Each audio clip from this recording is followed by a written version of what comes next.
noite, pessoal. É um super prazer estar aqui com vocês hoje e trazer o herpetólogo Fausto Barbo, que estuda as serpentes das ilhas costeiras do Brasil. Esse assunto das serpentes é um assunto que é legal para quem gosta das cobras e também para quem curte os passarinhos, porque por pelo menos uma parte do ano essas cobras se alimentam das elênias, que passam por algumas dessas ilhas. Então, hoje o Fausto vai nos contar como foi que essas jararacas se tornaram espécies diferentes, e são muitas espécies em muitas dessas ilhas, e também sobre a espécie nova que ele está descrevendo em uma dessas ilhas.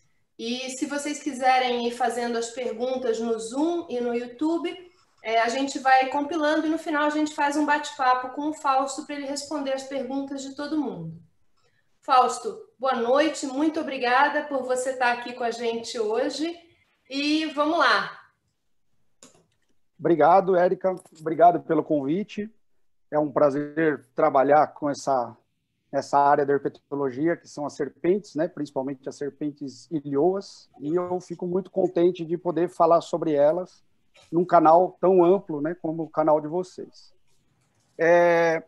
Bom, eu recebi esse convite essa semana que passou, né, porque a gente teve uma reunião do laboratório onde eu apresentei uma espécie nova de serpente de uma ilha aqui do litoral de São Paulo, e esse convite foi uma ideia da gente ampliar um pouquinho o assunto, né, e apresentar para um público mais amplo, né, não só de herpetólogos, mas também entusiastas da natureza, pessoas que gostam de observar os animais da natureza, observar aves, né, também, e pessoas que têm curiosidade, em geral, de trabalhar com biologia, né. Eu espero que essa palestra, né, eu nem vou dizer uma palestra porque não é ao vivo, né, infelizmente, mas que essa aula, essa live, essas informações façam a diferença, né, para essas pessoas no futuro e que possam se inspirar nos estudos de jararacas, né, como a gente vem desenvolvendo nos últimos anos. Bom, então, eu atualmente faço parte do Laboratório de Coleções Zoológicas do Instituto Butantan, e a palestra, essa live que eu vou apresentar, né, é sobre as serpentes de ilhas, das ilhas costeiras do Brasil. Esse título, Aprisionadas pelo Mar, foi escolhido justamente porque a gente quer mostrar como que algumas estações que a Terra já passou, né, como as glaciações, por exemplo, fizeram com que o nível do mar subisse e descesse ao longo dos anos, e isso fizesse com que algumas populações ficassem isoladas em porções de terra, né, que são as ilhas que a gente conhece atualmente. Então vamos conversar um pouquinho sobre a evolução desses animais nas ilhas, tá?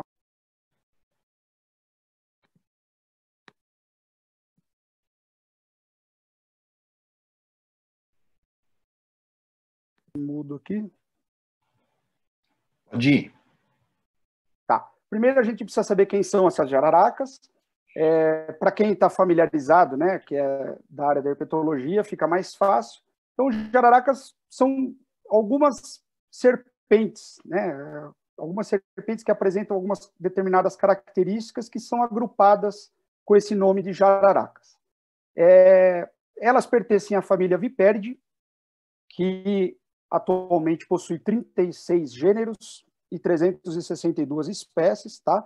Essa informação foi atualizada, inclusive, ontem pelo Reptile Database. Então, esse é um site que vai atualizando constantemente os números de espécies, né, de serpentes no mundo. Dentro dessa família, a gente tem uma subfamília Azemiopine, que é um gênero, o gênero Azemiops, com 2 espécies. A subfamília Viperine, com 13 gêneros e 100 espécies. E a subfamília Crotaline, com 22 gêneros e 260 espécies. Tá? É uma das subfamílias mais diversificadas.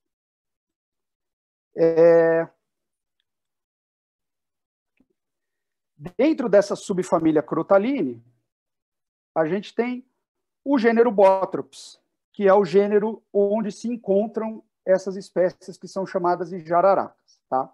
Existem algumas espécies que não são peçonhentas, que pela coloração, alguns aspectos morfológicos, assim, até se parecem um pouco com jararacas. Talvez os nomes populares até usem jararaca para distinguir, mas as verdadeiras jararacas pertencem ao gênero Botrops. Atualmente, a gente tem em torno de 45 espécies de Botrops, tá? Com distribuição bem ampla, então elas se distribuem desde o México até a Argentina, ou seja, elas pegam toda a América Central e América do Sul, tá? Então é um grupo bastante diversificado. E dentro de Botrops, de acordo com alguns estudos sistemáticos e taxonômicos, nós podemos reconhecer 6 grupos, tá? Que vão agrupar essas espécies aqui. Então, dentre esses grupos, a gente tem o grupo Botrops alternatus, onde estão presentes essas serpentes muito bonitas, né, chamadas de urutus, né, conhecidas como urutu, urutu cruzeiro, cruzeiras, enfim, né, com uma série de nomes populares disponíveis. Tá? Então, esse é o grupo Botrops alternatus. São serpentes bem robustas, tá? Não atingem um tamanho tão grande. Todas essas serpentes do gênero Botrops são de interesse médico, tá? Causam acidentes. O grupo Botrops atrox, que a gente tem as caiçacas, conhecidas como caiçacas, né? No Cerrado é bastante comum essa espécie, né? Temos a Botrops mugine, Botrops leucurus, a própria Botrops atrox. O grupo Botrops jararaca, tá? É um dos grupos de serpentes mais comuns. A gente tem a espécie Botrops jararaca e as outras espécies que são endêmicas de ilhas, que eu vou falar daqui a pouquinho. O grupo Botrops jararacuçu, essa sim de grande porte, serpentes bem imponentes, né, endêmicas da Mata Atlântica. Algumas espécies são amazônicas, mas essa espécie aqui da fotografia, que é o próprio Botrops jararacuçu, é uma espécie endêmica da Mata Atlântica. O grupo Botrops neovide, esse grupo é muito interessante, bem diversificado também, e nos últimos anos também vem sendo estudado em relação à sua taxonomia e à sistemática filogenética, tá? São as jararacas pintadas, nome popular. E o grupo Botrops teniatus, que é um dos grupos de serpentes mais bonitos que tem dentro de Botrops, né? A gente pode observar, assim, só a coloração desses animais já vale a pena, né? Observar essas imagens tão bonitas, né? Alguns animais, como essa da fotografia de baixo aqui, se assemelha muito a um líquen, né? Então é muito, muito interessante, muito bonito. Então, são animais muito cobiçados também por colecionadores. Bom, aqui a gente tem um exemplo de uma árvore filogenética, tá? Eu não vou entrar em detalhes dela, tá? Isso daqui é só para quem trabalha bastante com sistemática. Isso aqui geralmente costuma espantar as pessoas que não curtem isso, que não trabalham com isso, porque é meio complexo, tá? Mas é só para a gente conhecer as relações entre esses grupos. Então, a gente conseguir localizar onde cada uma dessas espécies, né, cada um desses grupos está inserido, tá? Então, o nosso grupo de interesse é esse aqui, que está representado aqui somente por Botrops insulares e Botrops jararaca, tá? Esse nome antigo, Botropoides, foi proposto uns anos atrás, mas nesse trabalho da Paola Carrasco, de 2012, ela fez vários arranjos taxonômicos nesse trabalho e as espécies voltaram a ser tratadas como Botrops novamente. Tá? Então, esse daqui é o nosso grupo de interesse. Aqui uma imagem da nossa Botrops jararaca, um animal super comum, tá? Quem trabalha com serpente sabe que é super comum, já viu bastante, né? Quem anda pela floresta atlântica aqui de São Paulo, Rio de Janeiro, também costuma encontrar bastante. Só para vocês terem uma ideia, a gente tem uma diversidade tão grande de coloração que o caráter coloração não é tão bom para a identificação dessas espécies, tá? Só para vocês terem esse exemplo, isso é uma foto que eu tirei na recepção do Instituto Butantan, 15 anos atrás, olha só, que é um lote de serpentes que chegou do Espírito Santo, tá? Então, esses daqui eram só filhotes que estavam separados numa caixa, e eu achei uma imagem, né, tão bonita assim, e tirei uma fotografia de cima para mostrar que aqui a gente consegue encontrar quase todos os padrões de coloração que são encontrados dentro de Bótrope jararaca. Tá? Então, é muito interessante, é uma imagem que ela resume praticamente toda a variação de colorido, né? Variação de cor das jararacas. Muito bem. Então, aqui a gente tem a distribuição, né? Se a gente for pensar só no táxon Bótrope jararaca, que é a jararaca comum, né? Ela é endêmica da Mata Atlântica do Brasil, ocorre até em um pedacinho aqui que pega o Paraguai e a Argentina, mas é endêmica da Mata Atlântica, né? Principalmente a Mata Atlântica de encosta aqui, a gente pode ver uma série de pontos bem amostrados aí. São espécies florestais. Além disso, a gente tem Bótropes insulares, também faz parte do grupo Bótrope jararaca, que é a famosa jararaca ilhoa, né? Endêmica da Ilha da Queimada Grande, que é uma ilha bem pequena, que está aqui no litoral entre Peruíbe e Itanhaém, né? Uma ilha super conhecida também, né? Acho que de todas as jararacas, a Bótropes insulares, jararaca ilhoa é a mais famosa, né? Onde a gente tem uma série de reportagens, uma série de artigos falando sobre aquela ilha cheia de cobras, etc. Então, essa é a representante da Ilha da Queimada Grande. Além disso, a gente tem uma jararaca endêmica da Ilha dos Alcatrazes também, que é o Bótropes alcatraz, muito parecida, né, no aspecto da coloração, por exemplo, né, bem parecida com a jararaca continental, com a diferença que ela é um bicho bem pequeno, ela é bem menor que a jararaca do continente, um bicho pequenininho.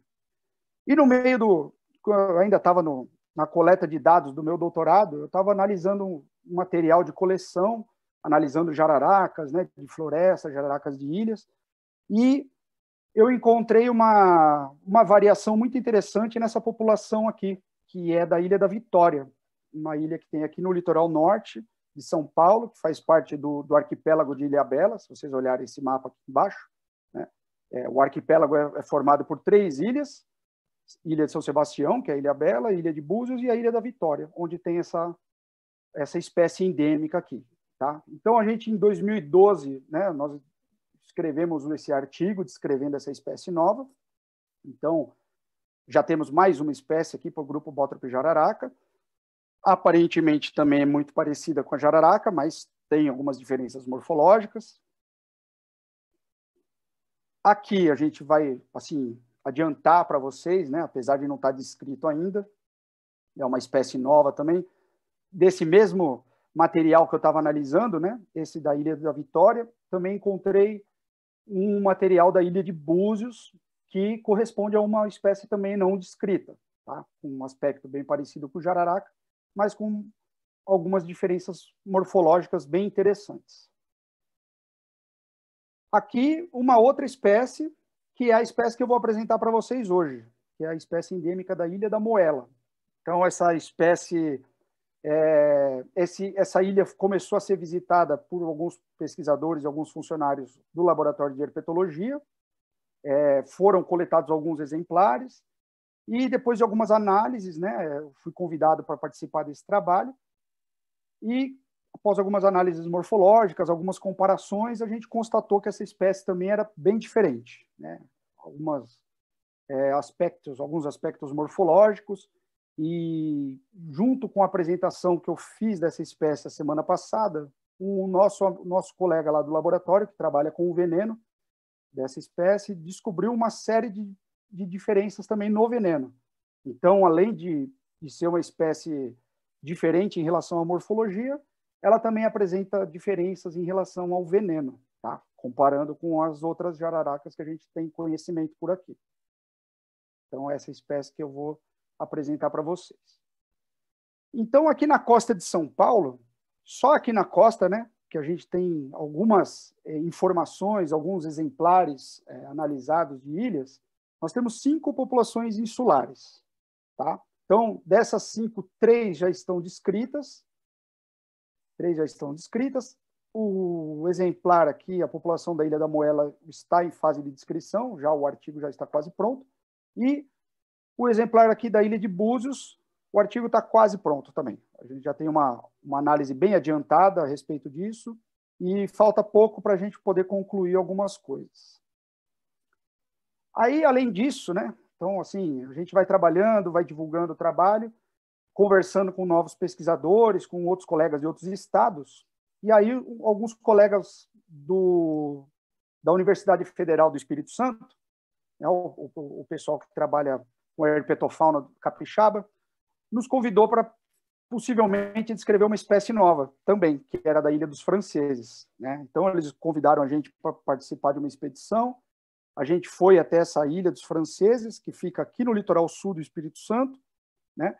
E chegamos lá, né? Era uma ilha bem pequena, com uma vegetação assim razoavelmente, um dossel razoavelmente alto, e a ilha infestada de cobras, né? A gente ficou super assim surpreso com isso, porque a gente não esperava, né, que ia encontrar uma densidade tão grande, comparável até à Ilha da Queimada Grande. Então a gente conseguiu ver uma série de exemplares, coletamos alguns para poder estudar, né, analisar melhor no laboratório, tudo. E aí em 2016 a gente descreveu essa espécie nova também, né? Então essa daqui é a Bothrops sazimai, da Ilha dos Franceses, tá? O nome dessa ilha aqui é Ilha dos Franceses. É uma ilha bem pequena mesmo, é a metade do tamanho da Queimada Grande, que já é considerada uma ilha pequena também, tá? Então, além dessas do litoral de São Paulo, a gente tem também essa espécie aqui do litoral do Espírito Santo. Muito legal. Bom, então, voltando ao título, né, dessa palestra, dessa live, como que surgiram essas jararacas insulares, né? Quais são os mecanismos que fizeram essas jararacas aparecerem ali, né? Primeiro de tudo, a gente precisa entender como foi que surgiram as ilhas continentais, né? Porque uma história vai levando a outra, né? E essa pergunta a gente se faz, como que surgiram essas ilhas? Para isso a gente precisa entender, então rapidamente eu vou falar para vocês como que a gente define uma ilha, tá? Por definição, a ilha é uma porção de terra que é cercada por água por todos os lados, né? Cercada de água por todos os lados, e ela pode apresentar algumas características. Então, ela pode apresentar diferentes origens, tá? Então, ela pode ser uma ilha continental, ou seja, ela já existe ali no relevo submarino, né? Aquela montanha ou uma formação geológica formou essa ilha, tá? Essa ilha continental. Ela pode ser uma ilha vulcânica, que é resultado de erupções vulcânicas e de lava que vai se resfriando até ela sair na superfície da água, né? Esses vulcões subterrâneos, a gente tem uma série de exemplos pelo mundo que mostra várias ilhas vulcânicas aparecendo, né? A Islândia, o Havaí. Então, esse também pode ser um exemplo de origem de ilhas, tá? E um outro exemplo é a ilha sedimentar, que é mais não é tão comum como as outras, né? A ilha sedimentar ela vai se formando a partir de sedimentos. Então, a maré vai trazendo sedimento, esse sedimento vai se depositando, depende de como a maré entra em algum lugar, esses sedimentos se depositam com mais frequência. Então, uma hora esse sedimento ele se emerge da água, né? Temos alguns exemplos aqui em São Paulo, se eu não me engano, a ilha de Cananéia é uma ilha sedimentar, ela não é uma ilha continental. Eu preciso estudar um pouco mais isso, mas, se eu não me engano, é uma ilha sedimentar, tá? Bom, no nosso caso, aqui em São Paulo, onde ocorrem essas jararacas, a gente tem apenas ilhas continentais, tá? Então, são ilhas que já existiam, são porções de montanhas que já existiam, e elas surgem a partir dos períodos, né, em que o mar recua, tá? E a partir do momento, né, que esse momento se chama regressão marinha, então ele ocorre geralmente quando a gente tem uma era glacial, que a água do mar ela vai se congelando nos polos, então o nível do mar baixa bastante, então expõe toda essa área de terra que está ali submersa, esse é o período de regressão, e quando a gente tem a transgressão, que é quando essas calotas, né, de gelo que estão acumuladas nos polos terrestres, elas derretem, né? Então o nível do mar volta a subir. Voltando a subir, a gente tem a transgressão marinha, que é quando o mar avança de volta para o continente, né? e nessa hora que a gente tem o surgimento das ilhas, dessas ilhas continentais. Então, vamos imaginar que isso daqui era uma porção de terra toda exposta, né, durante uma regressão marinha, e depois, quando a gente tem uma transgressão, que é a elevação do nível do mar, essas cadeias de montanhas, né, que já existiam, ficam submersas, mas as que são mais altas que o nível do mar, elas surgem, ficam para fora da água aqui, tá? E isso aqui forma uma ilha. Então, se a gente tem populações aqui isoladas, que ficaram aqui, elas vão ficar isoladas, né? Aprisionadas pelo mar, né? Isso que a gente chama do aprisionamento das serpentes, né? Que é a história que a gente vai contar hoje. Bom, aqui tem um esquema muito bonito, muito legal, que é uma das figuras que vai para o nosso artigo da descrição da espécie nova, que foi o Felipe Graziotin que construiu essa semana, e enquanto a gente discutia algumas coisas, ele foi estudar bastante essa parte das transgressões marinhas. Então, o que ele colocou aqui? Toda essa baixada litorânea de São Paulo, aqui, né? Aqui a gente tem a Jureia, aqui nessa baixada de baixo, aqui é a Baixada Santista. Toda essa parte que é um platô mais baixo foi inundada alguns milhares de anos atrás, né? Então, aqui a gente tem umas curvas de nível do relevo submarino, né? E aqui embaixo a gente tem, esse gráfico do lado direito, o nível do mar de acordo com os milhares de anos atrás. Vocês podem perceber que em torno de 30 mil anos atrás, aqui, o mar estava mais ou menos 20 metros mais raso do que ele está hoje. Tá? Depois, ele teve um recuo muito maior, chegou a menos 120 aqui, mais ou menos, perto de 18 mil anos atrás. Tá?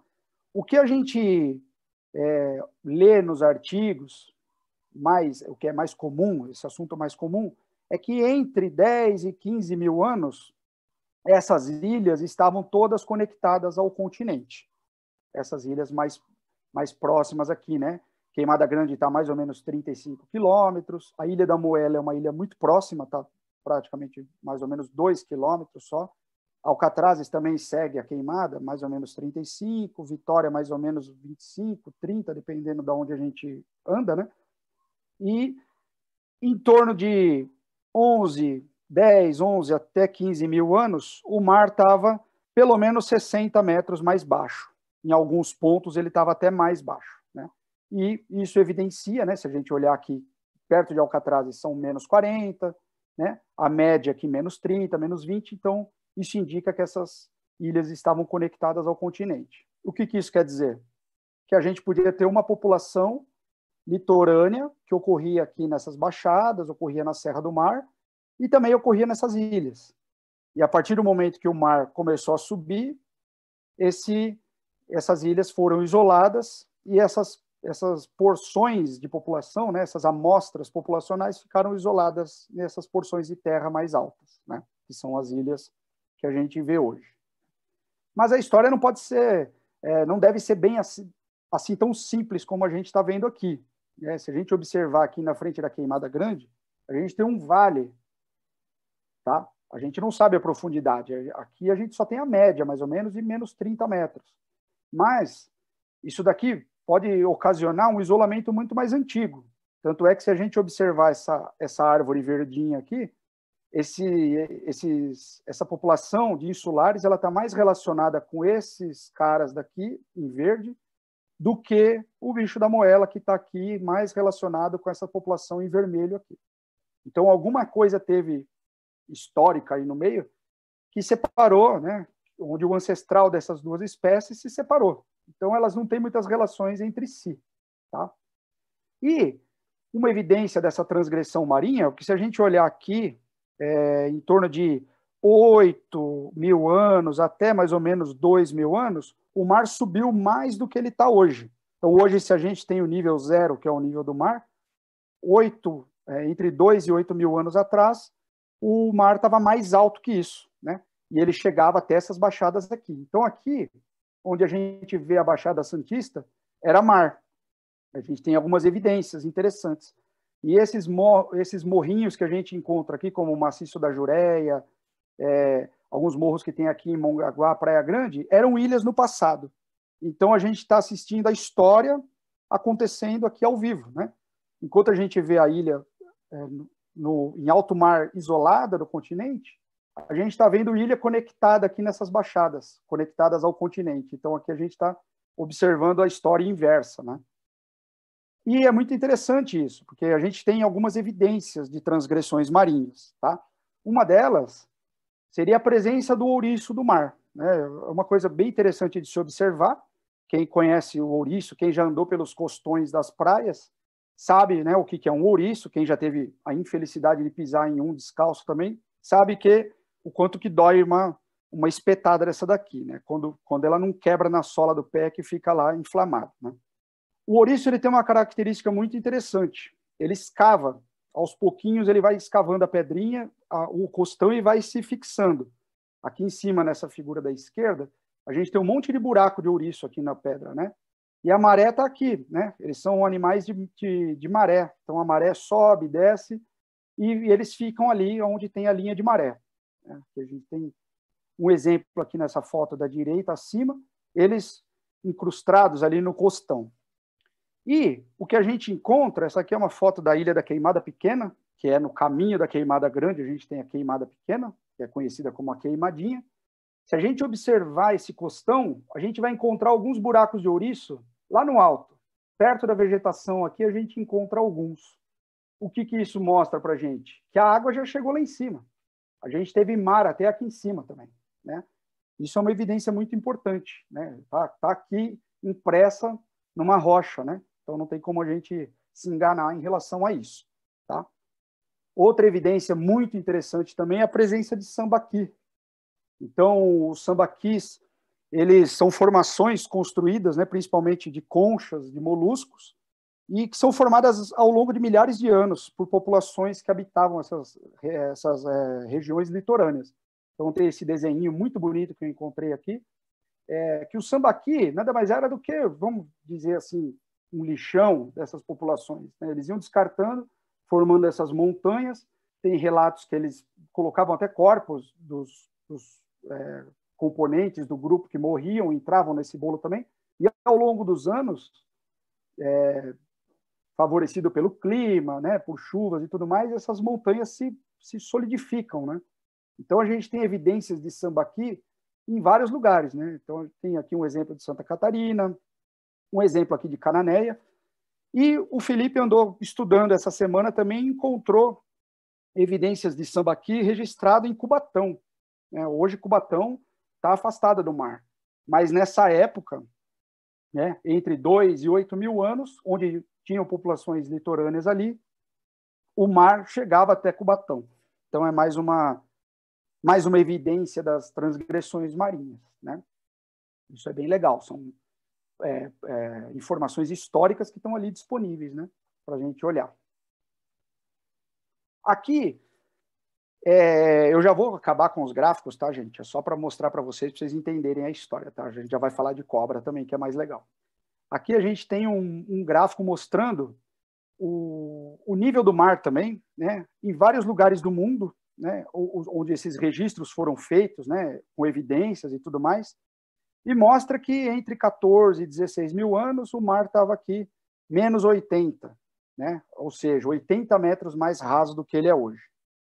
Esse outro aqui mostra mais ou menos a mesma coisa, até 100, ó, menos 100, então 100 metros mais raso do que ele está hoje, então era um recuo muito grande de água, né, entre 14 e 16 mil anos, e era um período que a gente tinha populações de ilhas que ainda eram conectadas ao continente, né? Então, essa historinha que a gente encontra aqui é bem conduzida nas palestras de especiação em ilhas, né? Então, uma espécie ancestral com ampla distribuição, o mar elevou, isolou essas porções de terra, e com o passar dos anos, né, de acordo com as pressões seletivas que essas espécies sofrem, né, nos seus ambientes, que não deve ser fácil para elas, né, por isso que elas se modificam tanto, elas se modificam ao ponto de serem espécies distintas, né? Bom, então vamos lá. A espécie que eu vou apresentar para vocês é a espécie da Ilha da Moela, tá? No Guarujá, é uma ilha que fica super próximo aqui do Guarujá, né? 2 quilômetros aproximadamente da costa. Ela é uma ilha que tem aproximadamente 1,5 km de extensão, né? A gente pode ver uma imagem aqui da vegetação dela, né? Uma imagem aérea do Google aqui também.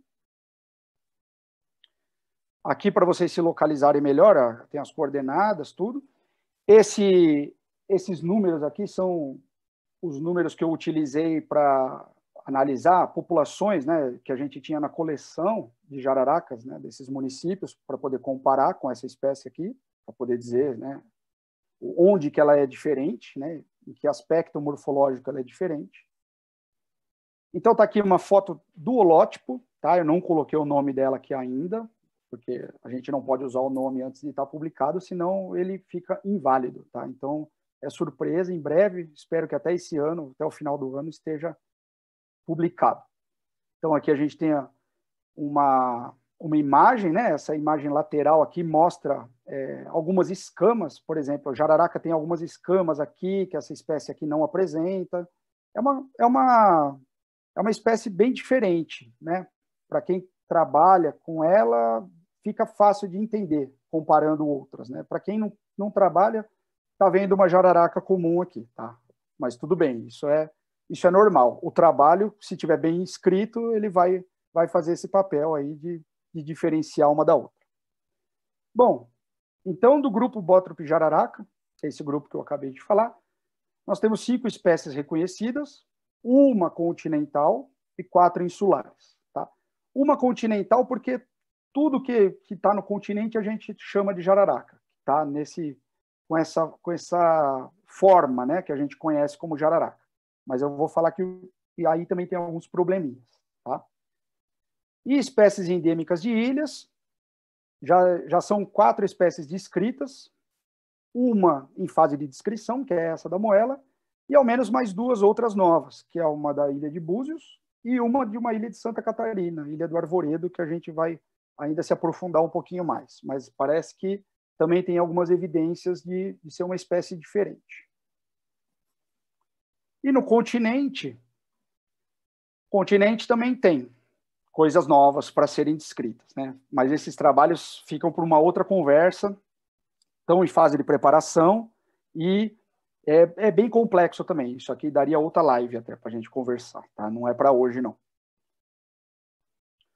Bom, tudo começa, quando a gente fala de grupo Bótrope jararaca, começa com esse trabalho aqui clássico do Felipe Graziotin, que é o meu grande colega, meu grande amigo, e que faz parte dos trabalhos de descrição que eu venho participando também. O Felipe é um cara que me ajuda bastante aqui, é um cara que faz a molecular, né? Então, eu tenho que ficar colado nele, porque eu não sou da molecular, eu sou da morfologia, então a gente tem que trabalhar em conjunto, né? Então, esse trabalho dele de 2006, ele traz as primeiras evidências das diferenças entre as jararacas do continente e das ilhas, né? Trabalhando só com parte molecular, né? Que é a parte de laboratório, analisando o DNA das espécies. Ele traz que a gente tem aqui diferenças, né? Como eu já mostrei naquele mapa de transgressões, né? Insulares muito mais relacionada com uma parte da população aqui, e alcatraz relacionada com outra parte da população de jararaca aqui. E também a gente tem uma outra coisa aqui para baixo, que é chamada de clado sul e clado norte. O Felipe ele deixa bem evidente nesse trabalho o que são essas populações. Então, no continente, a partir do trabalho do Felipe, a gente tem pelo menos 2 populações. Temos a jararaca, que é essa população zona aqui em cima, e uma outra jararaca aqui embaixo. Então, a gente precisa estudar melhor, descrever alguma coisa aí no meio para separar direitinho o que são essas coisas que estão apresentadas aqui, tá? É complicada a história. Então, aqui só uma amostra aqui nesse mapa da direita para mostrar que entre São Paulo e Paraná, a gente suspeita que seja o Vale do Paranapanema, seja uma barreira biogeográfica que separa, né, essas 2 populações aqui. Mas ainda a gente encontra representantes desse clado norte adentrando aqui o Paraná e, ao mesmo tempo, representantes do clado sul entrando aqui na região sul de São Paulo ali. Então, tem alguma área aqui de intergradação, que essas espécies trocam faunas, tá? Mas que deve ser uma coisa muito rara, né? Então, temos ao menos 2 populações no continente. E podemos ter mais ainda, né?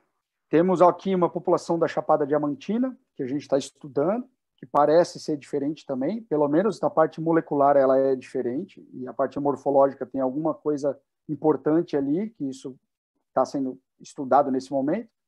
E também uma população isolada aqui em cima, no Pico do Jabre, na Paraíba. Ou seja, o continente pode ter ao menos 4 populações, que são chamadas de jararacas. Então, 4 coisas, pelo menos 3 delas, podem ter nomes diferentes. A gente ainda vai estudar melhor e conduzir isso da melhor forma possível, né? Não se precipitar, sair dando nome para todo mundo se não for realmente necessário. Tá? Mas uma coisa que a gente pode afirmar com certeza é que essas espécies do norte e nordeste aqui, né? Eu chamo norte porque ela é do clado mais norte do que esse azul, que era chamado de clado norte anteriormente. Elas são super antigas. A gente vai olhar aqui as relações filogenéticas do grupo Botrop jararaca, elas são as mais antigas. Tá? Então, tem alguma coisa bem interessante ali. Se a gente for pensar em relictos de floresta que estão isolados ali no meio do cerrado e no meio da caatinga. Né? Então, áreas de altitude, né? Florestas úmidas, isso é o que favorece a ocorrência de jararacas ali. Então, esse é só um pequeno spoiler do que vem por aí sobre continente. E quando a gente analisa as espécies de ilhas, aqui para o sudeste, né, e para o sul, se a gente for considerar a Ilha do Arvoredo, a gente tem uma bagunça grandona aqui também. Né? Então, a gente tem amostras de ilhas, essas amostras de ilhas descendem de grupos diferentes do continente. Então, quando a gente observa esse clado laranja aqui em cima, o primeirão aqui, né?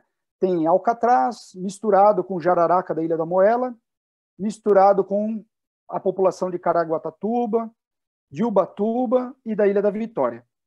Então, é uma coisa que deriva só desse pedaço do litoral norte de São Paulo aqui. Botrop sazimaia aqui em vermelhinho, a mesma coisa. A gente tem a população da Ilha dos Franceses, sazimaia, relacionada com os exemplares de jararaca da Ilha de Vitória do Espírito Santo, né? Ilha da Vitória é mais para o sul, né? Que é a Vitória do Espírito Santo. Então, ele está relacionado com a população litorânea do Espírito Santo. E aqui em verde, aqui embaixo, né? A gente tem exemplares de Santo André relacionados com a Ilha da Queimada Grande, relacionados com São Bernardo do Campo e com Itanhaém. Então, é uma outra bagunça que a gente tem aqui embaixo também. Tá? Se a gente for olhar no mapa como que isso se distribui, a gente vai ter essa imagem aqui, que é uma completa bagunça também. Assim, bagunça, que eu digo você tem muitas populações, cada uma delas segue uma estrutura filogenética diferente da outra. Tá? A gente fala bagunça, não é que a coisa é meio largada e a gente não está entendendo o que está acontecendo. A gente está começando a compreender o que está acontecendo, essa que é a verdade. Né? Então, a gente vê as relações dessas espécies com ilhas, com determinados pontos do continente, e o continente é todo fragmentado também. As populações são todas fragmentadas e se relacionam entre si. Tá? Isso que a gente vai deixar bem claro no trabalho, explicando certinho de onde que essa população nova de uma ilha, de onde que ela vem. Né? Ela é parente de quem? O que essa população tem a ver com outras populações? Esse é o intuito desse artigo também. Bom, então, para comparar essa espécie, eu utilizei principalmente exemplares que estão na coleção do Butantan e do Museu de Zoologia e de outras coleções que eu visitei e que são relacionados a esses municípios da costa aqui. Tá? Então, Bertioga, Cananéia, Caraguatatuba, enfim, toda a costa de São Paulo está amostrada nessa análise aqui. Tá? Então, são 140 exemplares, aproximadamente, né, que eu utilizei do continente. São 17 indivíduos da espécie nova, da Ilha da Moela. Além disso, essa população também foi comparada com as outras ilhas, com os exemplares das outras ilhas. Então, são 491 exemplares de ilhas. Tá? Só da Queimada Grande são 366. Então, ao longo do século XX, muito bicho foi retirado da Queimada Grande, né? Muitas bótropes insulares, principalmente nas campanhas do Amaral, do Og, que eram curadores antigos do Instituto Butantan. Eles coletavam bastante. E alguns exemplares, né, da Ilha da Vitória, aqui, Otavioi, Alcatrazes e Bótropes sazimai, do Espírito Santo. Então, a minha parte, que é a morfológica, é a parte de caracterização das escamas cefálicas, tá? É assim que a gente vai construindo diagnoses de serpentes, né, principalmente jararacas, que tem bastante escamas, né, na cabeça. Além disso, análises morfológicas, quando a gente compara o comprimento rostro-cloacal, comprimento caudal, a cabeça. Quando a gente trata essas informações, né, com o tamanho relativo da cauda, relativo da cabeça, porque se uma espécie de uma ilha é pequena e da outra ilha é grande, obviamente eu tenho uma cabeça menor que a outra. Então, para eu deixar as duas comparáveis, eu tenho que fazer uma conta aqui, né? Tenho que dividir o tamanho da cabeça pelo tronco, aí eu vou ter uma porcentagem. E aí eu comparo essas porcentagens entre si. As porcentagens são comparáveis, né? O tamanho absoluto não, porque as espécies são bem diferentes. E aí eu consigo dizer quem é maior, quem é menor, em relação ao tamanho relativo, né? Bom, eu encontrei 22 diagnoses morfológicas para essa espécie nova da Ilha da Moela, tá?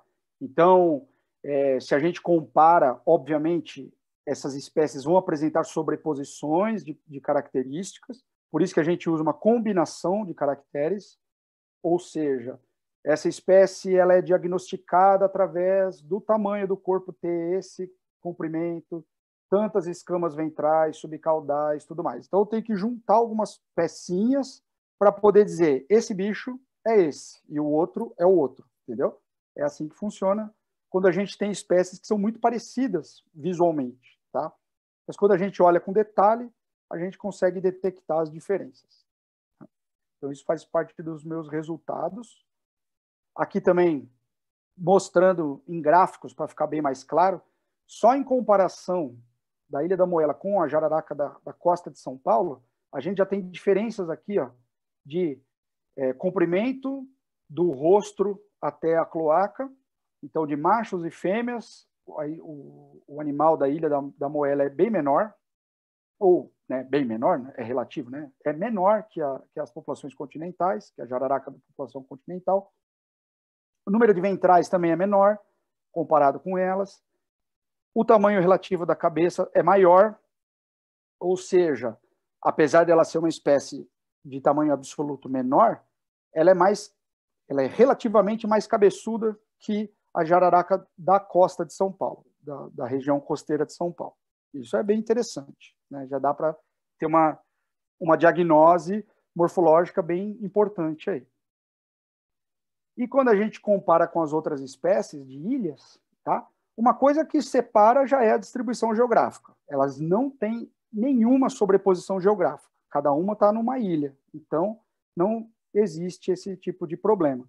Mas, se você pegar na coleção e comparar os dois, eles vão ter que apresentar diferenças também. Eu sei que depois das análises, né, essa espécie da Ilha da Moela apresentou maior número de ventrais, de escamas ventrais, maior número de subcaudais em machos, dependendo de quem eu comparo aqui, e a cabeça relativamente menor, tá? Tem outras ainda, tá? Isso aqui é um resultado bem parcial, né? Eu não vou colocar tudo, porque tem um monte de análise estatística envolvida no meio, um teste significativo ou não. Então, isso aqui é só uma pincelada do que a gente conseguiu descobrir comparando essas espécies, tá? Aí, comparando tudo junto, colocando aqui, a gente pode ter uma ideia das diferenças de comprimento rostro-cloacal, né? Então, a jararaca do litoral de São Paulo, ela, em média, é maior que o resto. A gente pode olhar aqui, né? Em média, é maior que o resto. Mas, insulares está em segundo aqui, né? Insulares é uma que apresenta um tamanho médio. Então, ela está ali, chegando na jararaca ali, do continente, né? É que a jararaca do continente pode ter um tamanho muito grande. Então, às vezes, não dá nem para comparar. Aqui também o tamanho relativo da cabeça, a gente pode ver que todas apresentam algumas diferenças entre si, né? O Bothrops otavii aqui apresentou o maior tamanho relativo de cabeça, apesar de ser um bicho pequeno, né? E aí a gente coloca várias hipóteses para o tamanho do corpo, para a gente entender, né, como que essas espécies se fixaram nessas ilhas, como que a gente explica o sucesso dessas espécies nessas ilhas, tá? Então a gente tem algumas teorias, né? Algumas questões relacionadas a isso têm que ser respondidas através de estudos macroecológicos, tá? Quando a gente olha aqui, a gente pode explicar coisas através do gigantismo e do nanismo de vertebrados insulares. São fenômenos relativamente bem conhecidos em vertebrados de ilhas, ou seja, uma espécie que tem um tamanho médio, a partir do momento que ela fica isolada numa ilha, existe uma tendência ou de ela ficar gigante ou ela de diminuir o tamanho, tá? Por isso que chama de gigantismo e nanismo. E isso foi proposto pelo Foster em 1963, que ele chamava na época de Island Rule, né? Que se a gente for traduzir é a famosa regra de ilhas, tá? Então isso explica, essa regra vai explicar então a alteração no tamanho do corpo das serpentes, né, principalmente as serpentes insulares, que pode estar relacionada com uma outra hipótese, que é a da alteração da dieta.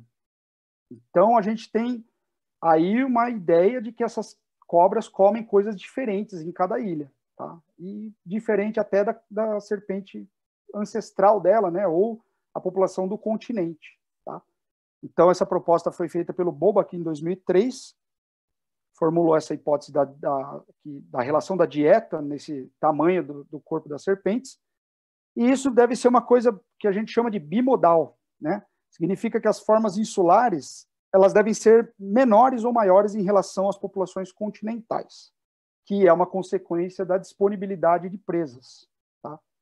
Então, de acordo com a disponibilidade, obviamente o corpo vai crescer ou vai diminuir, não só da disponibilidade, né, mas também da qualidade dessa presa.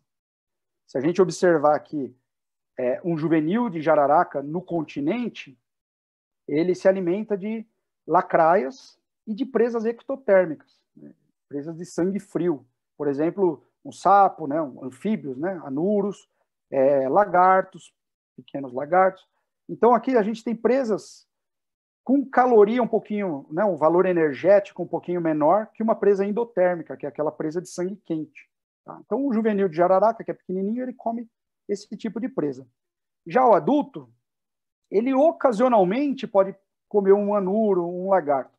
Ele se alimenta principalmente de presas endotérmicas, no caso aqui, os roedores, tá? Que são bem comuns no continente, como todo mundo deve saber, né? Então, a gente chama isso de diferença ontogenética na dieta, tá? Quando o juvenil se alimenta de um tipo de presa e o adulto se alimenta de outro tipo de presa. Há uma mudança, né?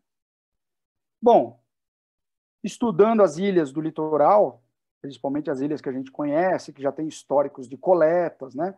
Não é ninguém falando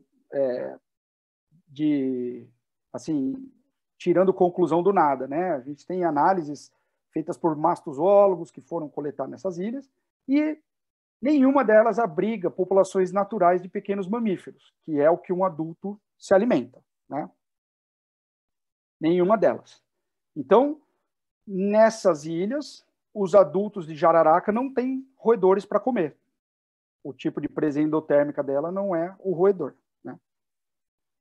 Então, quando a gente pega as jararacas insulares, cada uma vai ter um tipo de presa, que ela é condicionada a comer, porque é o que tem disponível na ilha para ela, tá? Quando a gente pega a jararaca ilhoa, que é o primeiro exemplo que eu vou dar aqui, a dieta dela, quando juvenil, é bem parecida com a jararaca do continente. É pequeno lagarto, né? Pequenos lagartinhos da ilha, lagartixa, ou lagartinhos de folhiço, e lacraias. E ela apresenta uma mudança ontogenética na dieta. O adulto se alimenta também de presas endotérmicas, porém, ele se adaptou a se alimentar de aves, tá? Então, como a ilha não tem roedor, ele passou a comer aves, o adulto, preferencialmente aves. Então, ele passou a subir mais nas árvores, passou a a ter estratégias de caça, né? O veneno se modificou um pouco, porque ele tem que picar a ave não pode sair voando, né? O rato geralmente sai correndo, né? E a cobra vai atrás. Mas em cima de uma árvore, se ela perder uma ave, como é que ela vai fazer? Ela vai ter que descer e procurar no chão, aí ela já perdeu, né? As formigas já levaram. Então, ela tem que ter um mecanismo que ela possa se alimentar na hora, que ela já consiga matar a ave muito rápido. Na ilha de Búzios, eu encontrei uma coisa muito interessante também, bem parecida com insulares. Eu encontrei nos conteúdos estomacais remanescentes de anfíbios e também encontrei aves, tá? E o que é interessante dessas espécies é que as duas não são espécies pequenas, elas são espécies de tamanho médio, comparável com uma jararaca continental. Não igual, mas comparável. Então a gente monta uma tabelinha aqui rapidinho, só para vocês entenderem que a espécie do continente, a presa principal dela, quando juvenil, são ectotérmicos, quando adultos são mamíferos, e o tamanho do corpo varia de médio a grande porte. Enquanto que insulares e a espécie da ilha de Búzios, ambas se alimentam de ectotérmicos, quando juvenis, e de aves, preferencialmente, quando adultos. E ambas apresentam tamanho médio. Quer dizer, a presa endotérmica ela faz toda a diferença no tamanho dessas serpentes, tá? Isso vai ficar evidente quando a gente comparar com as outras ilhas.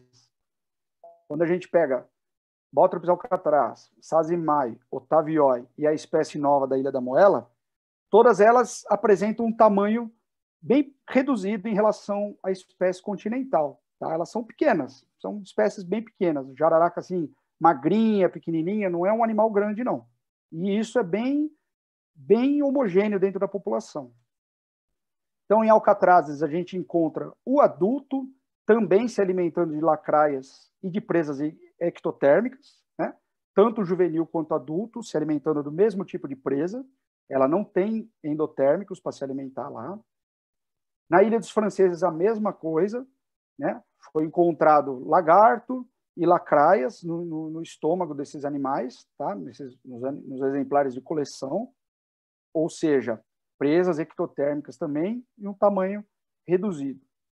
Vitória, a mesma coisa, eu encontrei apenas remanescentes de anuros, pode ser que ela coma outras espécies de ectotérmicos, mas eu só encontrei anuro.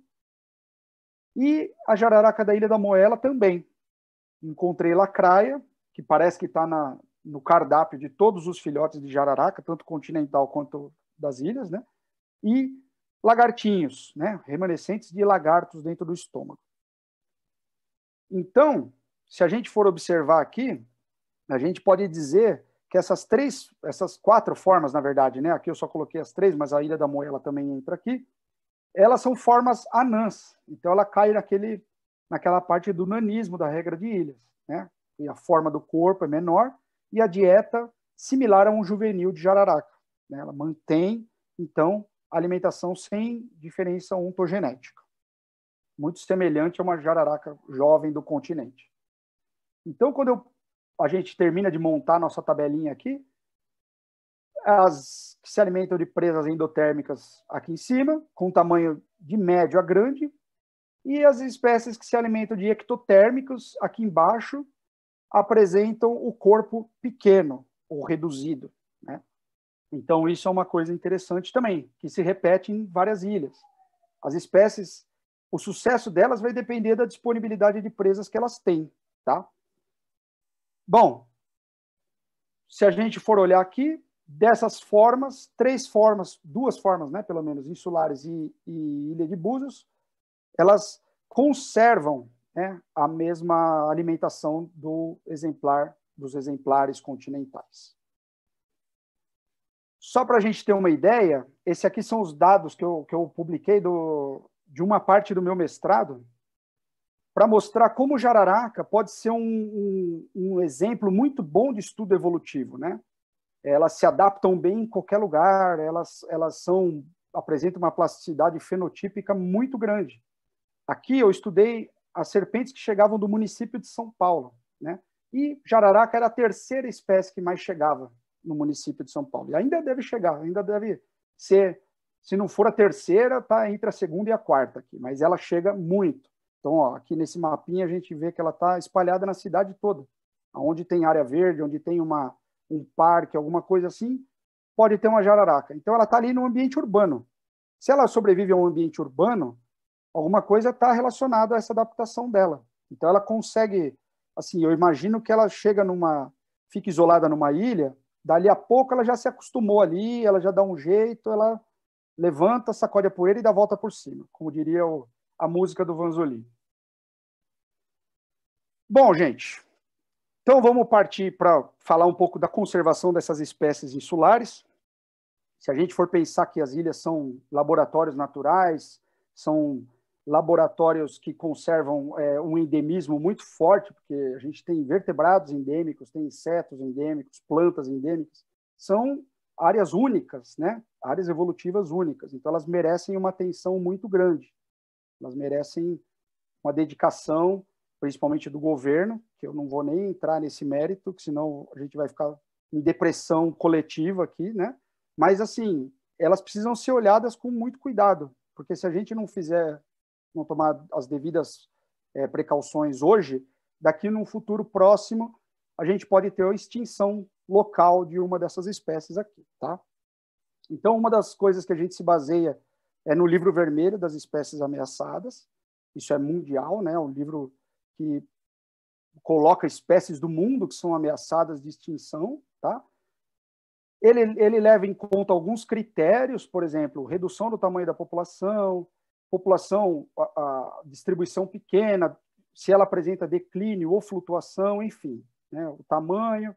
E aí, a partir dessas características, eles classificam as espécies, se elas entram numa categoria de criticamente ameaçada, se ela está só ameaçada, ou se ela é criticamente em perigo, se ela está em perigo ou se ela está vulnerável. Tá? Então, essas cobras todas são analisadas, né? Pelo menos nas reuniões que eu participo aqui com o pessoal do IBAMA, do ICMBio, a gente classifica uma por uma, e, de acordo com a característica aqui da esquerda que ela apresentar, se ela está na categoria A, B, C ou D, ela vai cair numa categoria aqui.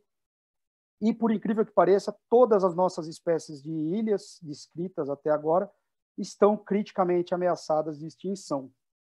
Cada uma com um probleminha diferente da outra, tá? Então, por exemplo, Alcatrazes, a ilha de Alcatrazes, que é, para mim, um dos lugares mais bonitos que eu já fui na minha vida, é uma ilha que tem alguns tipos de ameaça, tá? Tem algumas espécies endêmicas também. A gente pode ver nessa foto acima da direita aqui, é um dos maiores ninhais que a gente tem na América Latina, de aves marinhas, né? É muito bonito. Temos a espécie Baltropis alcatraz, e além dessa a gente tem mais duas espécies de anfíbios que são endêmicas da ilha, tá?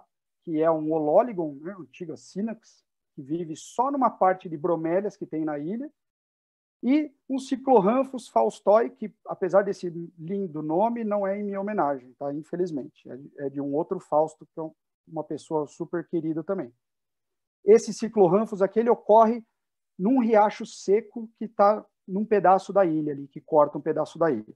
Tá? Ele só ocorre nessa região. Aqui, nessa foto de baixo, tem uma imagem fantástica de um cuidado parental, né, desse bichinho segurando os ovinhos ali, numa toquinha de pedra. É muito legal. E até pouco tempo atrás, a Marinha desenvolvia treinamento de tiros. Então, eles ficavam de longe com os navios, calibrando a mira do navio nesses alvos pintados aqui. Vocês podem reparar que a ilha tem florestas, né? Mas nessa área aqui a gente tem um descampado. O que será que aconteceu aqui, né? Incêndios, né? Então, a gente tem aqui uma foto da vegetação na década de 20, de como era, né? A floresta chegava até a ponta ali, e depois na década de 90, como já estava. E isso é causado pelos projéteis que ocasionalmente causavam incêndios lá, tá?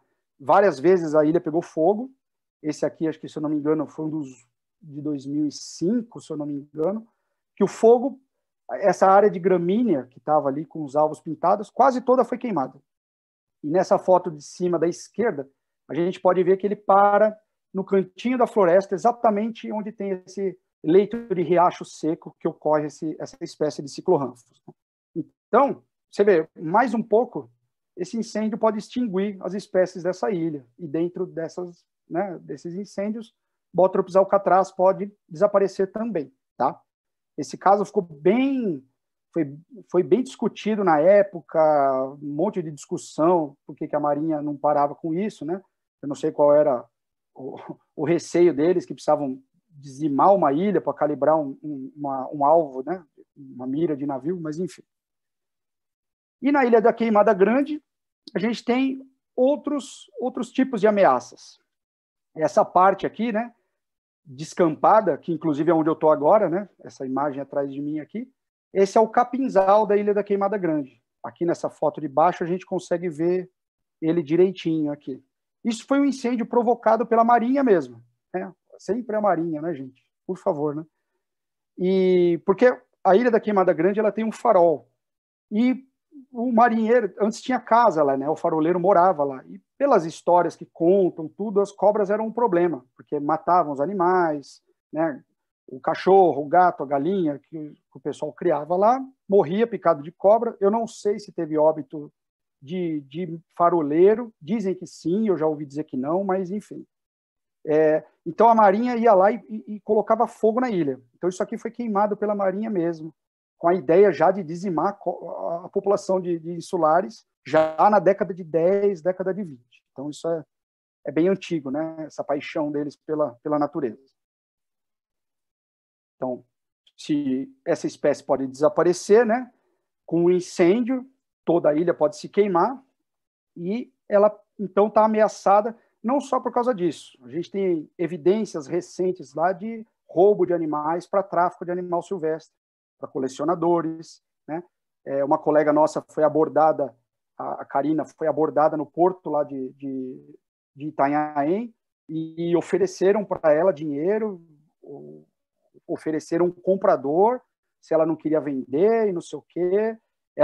Quando ela veio avisar a gente, a pessoa desapareceu dali, mas ela foi até a delegacia, fez um boletim de ocorrência, ou seja, ali no litoral mesmo, já existe uma sedução por parte dos traficantes em relação aos pescadores, para ver se ninguém desce lá, para pegar uma cobra ou outra, para poder vender no mercado negro. Essa espécie é muito visada para colecionadores, tá?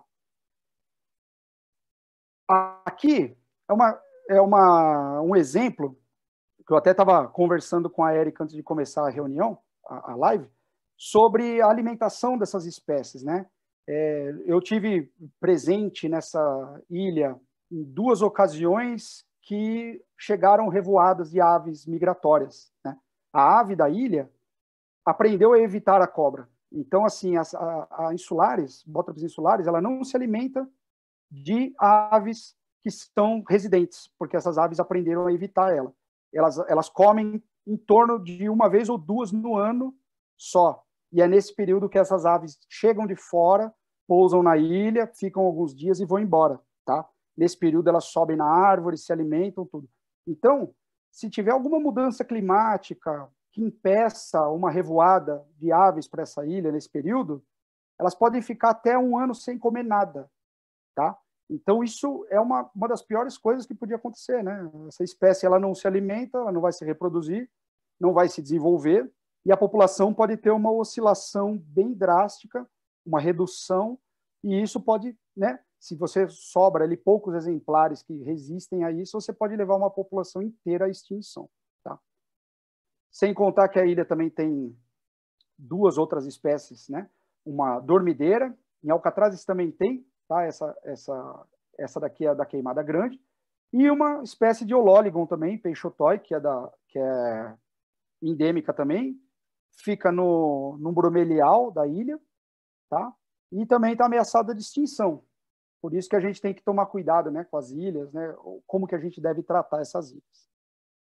Felizmente, insulares e alcatraz estão na lista das espécies ameaçadas, né, de extinção da IUCN, que é a Red List. Então, assim, elas já são tratadas no mundo como criticamente ameaçadas de extinção, tá?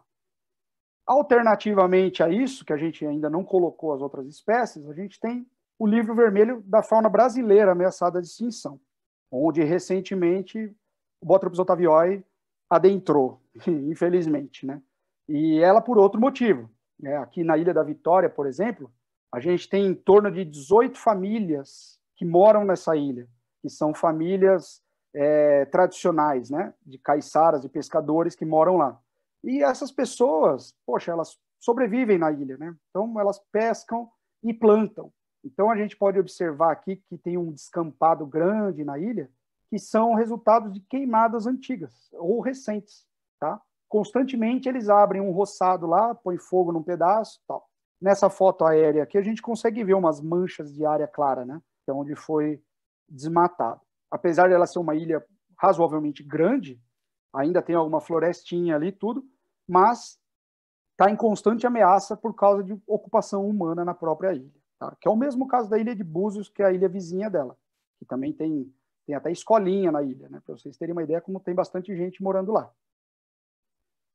Botrop sazimai também, a gente vai colocar numa categoria de ameaçada, porque a ilha é bem pequena, a gente tem a Ilha dos Franceses aqui, é uma ilha super reduzida, próxima do continente, e ela tem uma prainha, que é super fácil de chegar. Tá? A ilha está a uns 4 quilômetros só. Então, se a pessoa tem um caiaque ali, ele chega na ilha. Chega aqui, ó, tem uma parte de areia, é super legal aqui, bonito, e a primeira vez que a gente foi, estava infestado de lixo nessa ilha. Então, o pessoal faz churrasco, larga lá o resto do churrasco, lata de cerveja, vidro, tudo. É um lixão a parte da praia ali, né? E, infelizmente, é assim. A gente está num país que as pessoas, né, só se conscientizam dos problemas quando elas percebem na pele que elas podem sofrer diretamente com isso, né? Eu não sei como que eles acampam, tem gente que acampa lá, né? E a ilha é infestada de cobra. À noite a gente anda pelo acampamento ali, tinha quase 10 cobras ali perto das barracas, tem bastante. Eu não sei como as pessoas não sofrem acidentes por ali. E finalizando, né, a Ilha da Moela, a espécie nova da Ilha da Moela, também pode entrar numa categoria de ameaça. A gente tem a Ilha da Moela aqui, que tem uma base da Marinha nela, porque ela também tem um farol, ela está próxima do Porto de Santos, tem um farol aqui em cima. Os marinheiros moram na ilha, então, assim, tráfico de animais a gente acredita que vai ser bem difícil de acontecer. Porém, eles também não são muito adeptos de ter cobra perto de casa, né? Pode ver que essas áreas aqui ao redor estão bem desmatadas e a área que sobrou de floresta são os topinhos de morro aqui, que são áreas quase inacessíveis para a gente. Então, assim, o habitat dessa espécie está completamente comprometido. Ela pode se restringir a ficar nessas áreas de floresta aqui. Apesar de que a gente encontra, né, eu não fui lá ainda, mas os colegas que foram encontram elas bem próximas do alojamento aqui. Tá? Então, pessoal, era isso que eu tinha para falar, acho que eu falei bastante até, né, 1h05 quase. E eu queria agradecer a atenção de todos vocês. Para mim, foi um prazer falar disso, eu me empolgo bastante, a gente fala do que gosta, a gente acaba falando demais, né? E, assim, se alguém tiver dúvidas aí, acho que tem o pessoal que está anotando questões aí, quiser tirar dúvida, o pessoal vai me passando. E eu gostaria de agradecer ao convite, a Érica, o pessoal do Avistar, e foi muito legal, estou aberto a novos convites, né? Vamos conversando. Muito obrigado, deixo o meu contato aqui se alguém tiver alguma dúvida. E é isso aí. Fausto, muitíssimo obrigada pela palestra, parabéns. Eu tenho certeza que o pessoal adorou. Estão chovendo perguntas aqui que o pessoal está compilando para você. E nossa, aí, enquanto o pessoal compila, são mais de 160 pessoas assistindo a palestra nesse momento, só para você saber. Caramba. Então, acho que agora vai bombar de pergunta. E eu mesma tenho duas coisas que eu queria perguntar para você.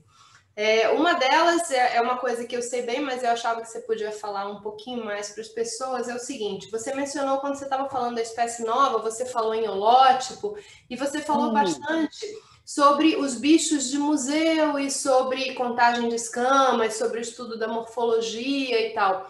E aí eu queria saber se você podia falar um pouquinho para as pessoas sobre a importância das coleções científicas para o estudo da fauna e, paradoxalmente, para a conservação da fauna, quer dizer, para o conhecimento, para a descrição de novas espécies e conservação.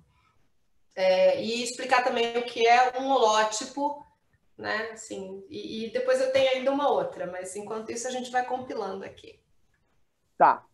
Bom, vamos começar de trás para frente, tá? Um holótipo, ele é quando você pega um lote de população que você está trabalhando, está descrevendo uma espécie, você vai eleger um cara dali do meio para ser o que vai levar o nome dessa espécie, tá? Então, esse a gente chama de holótipo. Ele é a espécie tipo. Então, em botânica também você tem o espécime tipo, que é aquela planta que vai ficar depositada numa essicata diferente da coleção. Em nossas coleções herpetológicas e coleções de masto, geralmente eles ficam num armário separado do restante, porque é aquele exemplar que traz todas as características que você encontra em todos os exemplares, né? E é ele que vai garantir o nome daquela espécie. Então, se algum dia alguém tem dúvida do nome dessa espécie, ele vai até o museu consultar o tipo. Ele vai pegar essa espécie, vai analisar, e se alguma coisa estiver errada ou não, é o tipo que vai carregar o nome, né? Ou entrar como um sinônimo de outro, se estiver errado, por exemplo. Tá? Então, isso é uma definição taxonômica. Então, a gente tem a série, que a gente chama de série tipo, que é composta de um holótipo, que é esse cara, e uma série de parátipos, que são outros espécimes utilizados também na descrição, mas que ficam separados desse holótipo. Tá? Então, acho que, não sei se ficou muito claro assim, é que é complicado de entender se as pessoas não são da área, né? Mas eu acho que é mais ou menos por aí. É o exemplar que vai levar o nome da espécie adiante. E a importância das coleções, as coleções são fundamentais para tudo que a gente conhece hoje, né? De biologia das espécies, morfologia. Quando você vai para o campo coletar uma serpente, é muito raro ver cobra. Assim. A gente não sai feliz do campo porque coletou 30 cobras, a não ser que você vá para Queimada Grande, tem muito. Mas no campo, geralmente, a gente coleta muito pouco. E a coleção nada mais é do que acúmulo de dados. Né? Um pesquisador vai, traz o outro traz outro. Ao longo de muitos anos, você vai ter ali 30, 40, 50 animais para estudar. E aí você pode, através disso, fazer as contagens de escamas, como a gente usa, né, de caracteres para serpentes. Você pode abrir os exemplares para ver o que eles comeram. Então, a partir daí, você consegue inferir a dieta dele. Não adianta a gente ver um animal na natureza comendo um tipo de presa e a gente não pode dizer que ele come só aquilo. A gente tem que ter uma tabela ali dizendo tudo que ele pode comer. E isso a gente vai obter através de dados de coleções científicas. Tá? E, além disso, para a taxonomia é importantíssimo. Você tem muitos exemplares numa coleção, você consegue estudar bastante os detalhes e até dividir uma espécie em duas. Uma espécie que durante muito tempo era chamada de uma coisa só, você descobre na coleção que, na verdade, são dois morfotipos diferentes, e aí você pode dividir a espécie, descrever espécies novas, né? Como é o caso que a gente faz aqui. Obrigada, Fausto. Queria também agradecer ao pessoal que está aí no YouTube assistindo e mandando pergunta. Queria também pedir para que dessem um like aí e assinassem o canal para receberem as notificações. E a outra coisa que eu queria te perguntar é que tem um assunto muito pop rolando aí nas redes, desde a questão da Najma, né, de Brasília, e do menino que foi pego com os animais silvestres em cativeiro e tráfico de animais e tal. E você falou rapidamente do problema do tráfico dessas espécies de ilhas, né, especialmente no mercado de pet internacional. Eu queria que você falasse um pouco para o pessoal que está aí assistindo sobre como isso acontece, quais são os problemas, porque não são só as espécies de ilhas, né, são várias outras. Isso é equivalente também ao que acontece com as aves silvestres, né, com papagaio, com um monte de animais. Será que você podia falar um pouquinho para a gente sobre isso? Sim, eu acho que o problema, né, o tráfico é uma coisa muito forte, né, é muito difundido, as pessoas que trabalham diretamente com isso, eu acho que eles devem lucrar muito dinheiro, porque é um negócio que você não consegue combater, né, efetivamente. E um dos nossos maiores receios, quando a gente vai descrever uma espécie de ilha, por exemplo, é exatamente esse. A gente fala, poxa, a gente vai disponibilizar ali um nome, vai disponibilizar uma coordenada geográfica, vai disponibilizar o endereço da cobra, e se essa área não tem nenhuma proteção, é um prato cheio para essas pessoas chegarem lá e coletarem à vontade, né? Se não forem em lugares fiscalizados, né? E isso a gente tem vários exemplos, né? Inclusive de serpentes continentais também. E assim, é aquela coisa, né? As pessoas vão lá, se vai um, coleta 10, vai outro, coleta 20, assim, a gente não sabe o impacto disso a longo prazo, se isso pode realmente causar um declínio populacional, se pode ser colocar uma espécie em risco de extinção, e aí essa pessoa leva para algum lugar e porventura esse bicho escapa, solta, é solto em outros lugares, como a naja quase foi, né? Já pensou? Você vai sair de casa para passear, tem uma naja num parque, né? Eu acho que tudo isso tem que ser muito bem fiscalizado pelos órgãos competentes, né? E eu acho que o pesquisador ele é muito mal visto às vezes nessa parte também, né? Porque eles exigem tanta documentação nossa quando a gente vai coletar e a gente tem que ficar mandando relatório, e mandando isso, e mandando aquilo, tal. E a gente às vezes precisa para a ciência, né? Vai coletar, vai trazer para o laboratório, vai estudar, vai estar disponível numa coleção. E acho que a lei acho que não funciona muito para essas pessoas, não, né? Eu achei esse caso da Naja bem emblemático, porque começou a surgir outros problemas lá também, né? Eles foram achando outros traficantes, foram prendendo, foram pegando pessoas, mas ao mesmo tempo a corrupção foi afastando os policiais que estavam trabalhando a favor disso, né? Porque o cara também tinha parente na polícia, tudo, enfim. É difícil, né? A gente tinha que ter, por parte dos nossos órgãos ambientais, do governo principalmente, uma atenção grande nessa parte, principalmente desses animais insulares, né? Colocar um efetivo ali para proteger essa população, tentar angariar assim patrocínios para a conservação daquele local. Eu acho que a coisa tem que funcionar desse lado, né? Uma serpente dessas vale uma fortuna no mercado de pet, né? Ah, provavelmente. Eu acho que quanto mais rara e mais bonita, mais ela é cobiçada, né? Eu lembro que 10 anos atrás, mais ou menos, o pessoal do laboratório fez um levantamento de onde eles encontravam bótropes insulares. E tinham, em alguns sites da Ásia, tinham bichos disponíveis para vender, assim, né? Era meio revoltante para a gente, porque a gente ficava muito... Como que pode, né? Vieram roubar os nossos bichos daqui, às vezes com o mesmo barqueiro que leva a gente, levou o cara também, sabe? A gente fica meio chateado com isso. É complicado. Olha só, a Eletra agora ela vai te repassar as perguntas do YouTube e do Zoom. Novamente, pessoal do YouTube, curtam o canal e assinem para receberem as notificações. Eletra, a Eletra, só para dizer para vocês, a Eletra é bióloga do Instituto Butantan, trabalha com conservação e biologia de serpentes e vai passar as perguntas para o Paulo. Ela vai te passar as perguntas do YouTube. Opa, boa noite aí, pessoal. Obrigada, Érica, obrigada, Fausto, pela apresentação, foi muito legal. Bom, rolaram aqui várias perguntas que o pessoal foi compilando ao longo da palestra do Fausto. Eu vou repassar aqui para você. Primeira pergunta do Fábio Olmos. Há alguma informação sobre as jararacas da ilha Montão de Trigo, São Sebastião, que teriam sido extintas recentemente? Olha, sobre o Montão de Trigo, primeiro um abraço para o Fábio, prazer falar com você. Eu acho que eu falei poucas vezes com ele. Eu acho que não tem serpente lá, pelo que eu ouvi falar até hoje. Eu nunca soube de espécies coletadas lá de serpentes. Eu já ouvi dizer que já teve, assim, mas eu não sei quanto tempo faz que ninguém coleta nenhuma. Rolou esse debate aqui também do Otávio responder que talvez teriam sido extintas e tudo mais. Fica aí a dúvida. Bom, eu não sei dizer não.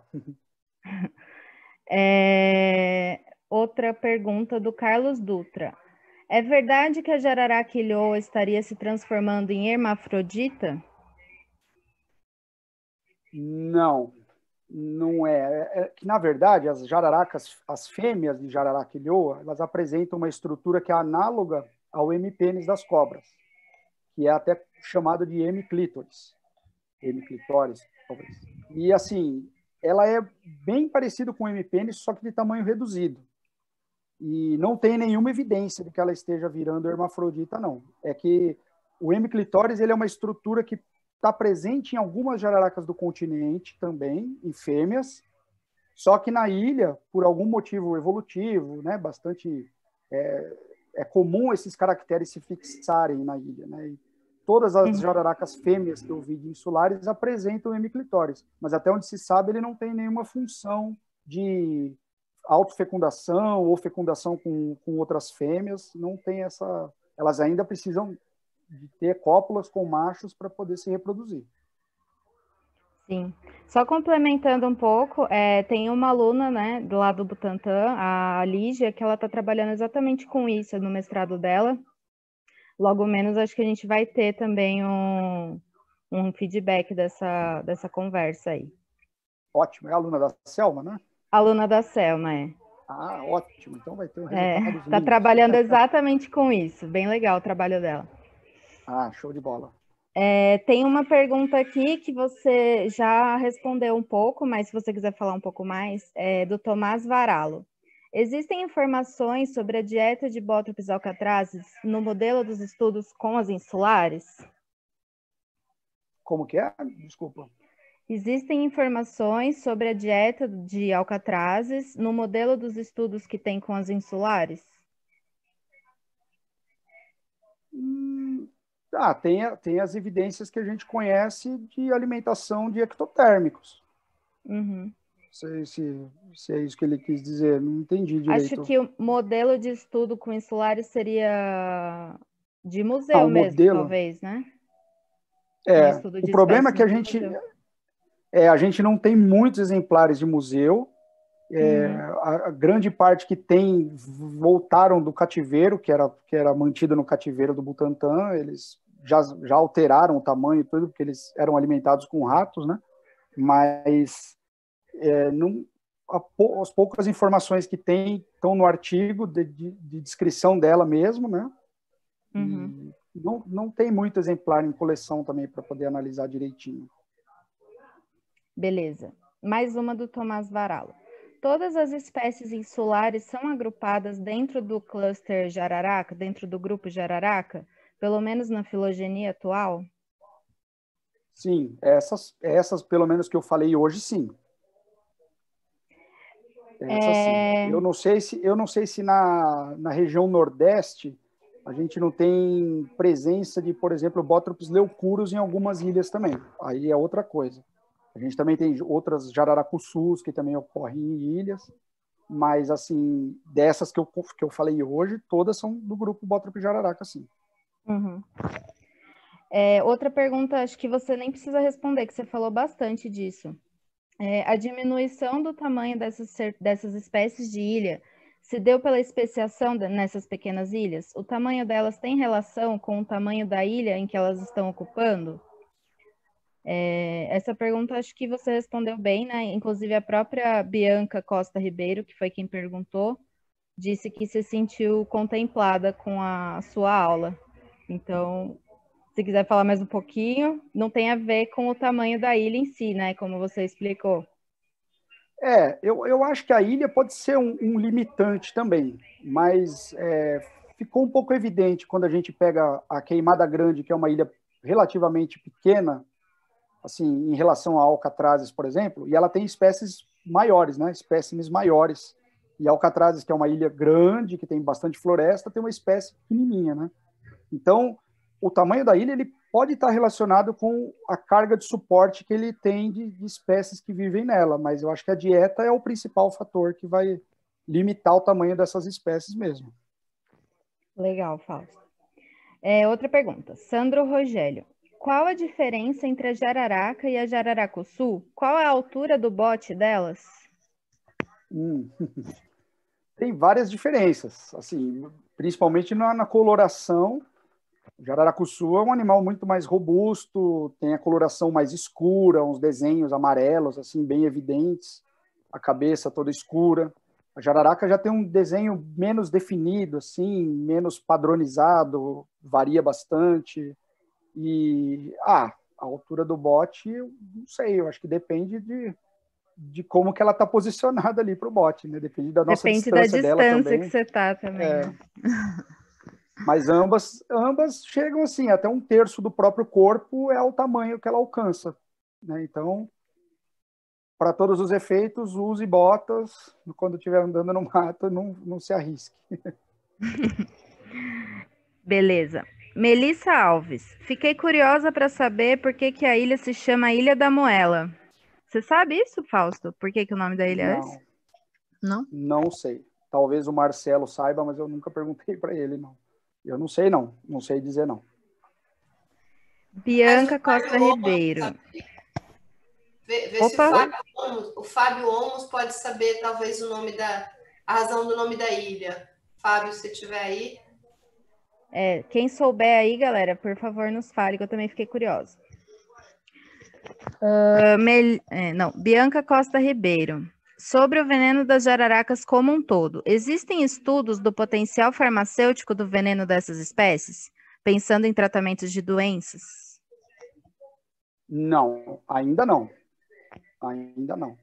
Mesmo porque a quantidade de veneno que a gente tem hoje, assim, para estudos é bem pequena, né? Então, ainda a gente está... Eu falo a gente porque eu faço parte de um grupo lá do laboratório, tudo, mas não sou eu diretamente que trabalho com os venenos, tá? Mas o pessoal que trabalha... primeiro eles fazem as dosagens, primeiro eles fazem a caracterização desse veneno, para depois começar a fazer testes farmacológicos. Isso é bem adiante, assim, né?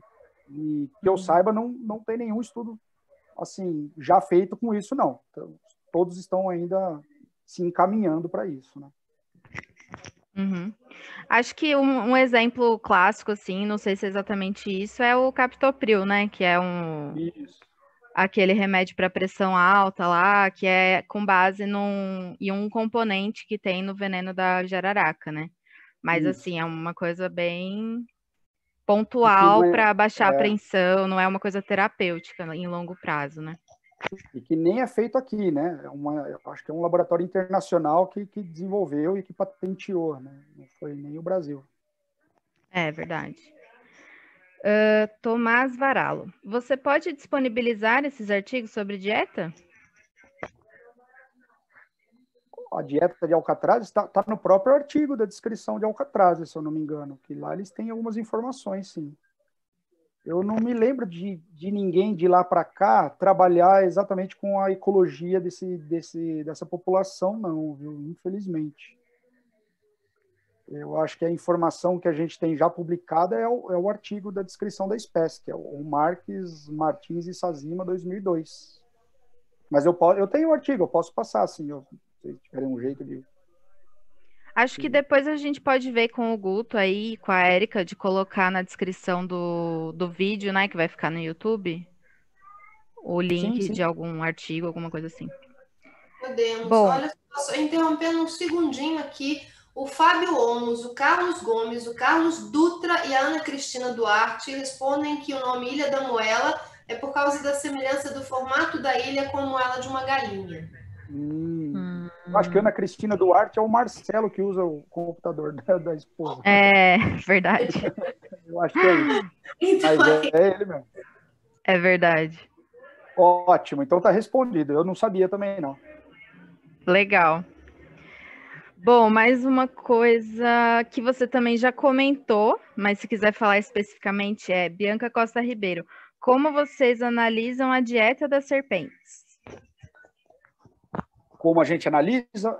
Primeiro, a gente, quando tem animal coletado já depositado em coleções científicas, aí a gente analisa o material de coleção. A gente abre o exemplar, abre o estômago, vê se ele tem conteúdo estomacal, abre o intestino, vê se ele tem vestígio de conteúdo estomacal, analisa, identifica o conteúdo E é assim que a gente faz a caracterização desse, para dizer, né, qual é a dieta desses animais. Muito, muito, muito, muito raro a gente ver um animal na natureza se alimentando. É raríssimo de ver. Tipo, na queimada a gente já viu insulares pegando ave ou lagarto, mas assim, é porque lá tem muita e a gente já foi bastante vezes, né? Então facilita o encontro, mas geralmente é a partir de estudos e coleções científicas. Então tá aí mais uma importância grande de uma coleção científica bem feita para isso, né? Para estudar ecologia e biologia. Ariel Faria. Qual o tamanho em centímetros de uma jararaca de tamanho médio e de tamanho grande? Tamanho grande, eu penso que seja uma jararaca de meio metro para cima, assim, 60 centímetros para cima. Uma de tamanho médio é uma que fica entre meio metro e 700 ali. A gente trabalha mais com milímetro, mas vamos lá, 50 até 70 centímetros, mais ou menos. Ela não passa muito disso, ela permanece com esse tamanho. E a pequena é quando vai de 330 e pouco, 40 e pouco, até no máximo 60 centímetros. Então, e assim, não é só o comprimento, né? A gente vê o porte do animal também. A robustez, né, a circunferência dele, geralmente desses animais menores, ela é menor também. Então é um bicho mais magrinho, mais fininho, em relação a um bicho grande, uma jararaca que passa de 1 metro no continente, ela é bem mais robusta, né, um animal mais corpulento. A gente tira uma ideia mais ou menos de tamanho, tanto relacionando o comprimento quanto a robustez do animal. Legal. Então é isso, Tomás Varalo, você tem acesso a dados ontogenéticos da peçonha nessas espécies que conservam o mesmo tipo de dieta ao longo da vida? Não. Se tem variação nessa peçonha. Eu acho que tem um trabalho falando de veneno de alcatraz, mas eu acho que todos eram adultos. Porque é difícil você encontrar um filhotinho de alcatraz na natureza, né? Os filhotes, assim, geralmente a gente tem mais contato quando nascem no cativeiro, quando tem um plantel, num laboratório e nasce ali, né? E ali a gente já perde um pouco da característica. O animal do cativeiro ele se alimenta de uma coisa completamente diferente da natureza. Então o veneno já pode se modificar ali mesmo, né? Então, assim, a gente não tem esse dado. A gente tem um dado de que o veneno, que inclusive está nesse mesmo artigo da descrição de alcatraz, o veneno de alcatraz ele é um pouco diferente do veneno da jararaca do continente. Parece que tem ação hemorrágica um pouco mais intensa, assim, e alguns componentes de proteína ali que são diferentes também. Mas, como ele não tem diferença ontogenética, eu acredito que o veneno não mude muito, tá? Então, mas não tem nenhum estudo trabalhando com isso ainda. Bianca Costa Ribeiro. Quais os principais desafios para a conservação dessas espécies? Principais... Bom, primeiro a gente tem que ir lá, conhecer o bicho, dizer assim, quem é, como ele vive, o que ele faz, como que é todo o ciclo de vida dele, o hábito, tudo mais. E depois a gente tem que entender como que esse ambiente já está protegido, né? O que falta para a gente poder conservar de fato essa espécie no ambiente natural dela. Mas acho que primeiro de tudo a gente tem que conhecer bem o animal, já ter uma informação para saber onde cercar. Se a gente tem uma informação de a reprodução dele tem um pico sazonal no meio do ano, ou ela tem dois, o que a gente pode fazer para melhorar isso, o que a gente pode fazer para evitar que o bicho fique muito tempo num período sem água, uma série de coisas, né? Tem que conhecer muito bem tanto a área quanto o animal mesmo.